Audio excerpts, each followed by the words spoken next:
ঘরে আসিলাম, আমার অসুস্থ বাদে নাই, কষ্ট দিছে। ছেলে বলছে রে আমার বোর সাথে কোনো কথাই নাই, ওনে বাজার আনে না, দুগর আনছে, বাচ্চার গুলো খাই, পাতিল হামালি গেলেছে। আমি কান্দি কাড়ি অসুস্থ হই দোতালার ঘরে এটা হেটারে বেকারে জানাই। আমি এবার বোনের বাড়ি চলে গেছি। চলে যাবার পরে ছেলে আবার মাউরে কইছে আমারে কোন বাসা যাবে, বাসাত আইসি আর আজকে আবার তালা মারি দিছে। এই গাড়ি ব্যাগগুলো নিয়ে আমি 2 ঘন্টা দাঁড়াই দিছি, দাঁড়ানির সাথে তালা খুলে না। আমার নাতিও বলছে আম্মু চাবি দিতেছে না, প্রথম বলছে আম্মু নাই, আম্মু চাবি দিলে।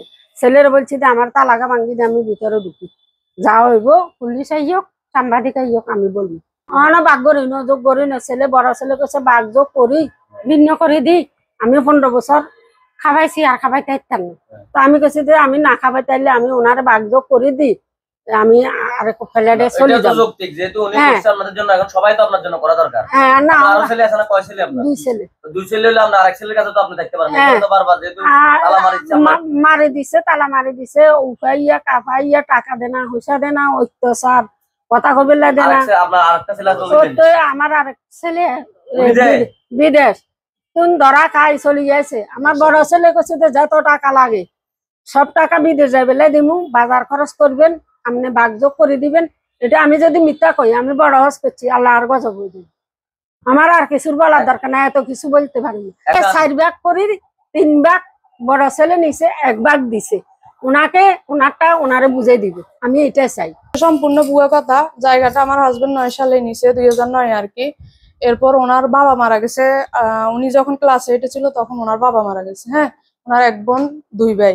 তো আমার হাজবেন্ড পড়ালেখা করাইছে, ওনার বিয়ে শাদী সব করাইছে, নাজির রোডে ওনার বিয়ে করাইছে। এরপর আমার শাশুড়ি আমার সাথে আজকে 15 বছর, আজকে 7-8 দিন উনি আমার এখান থেকে চলে গেছে, উনি বুদ্ধি দিয়ে নিয়ে চলে গেছে।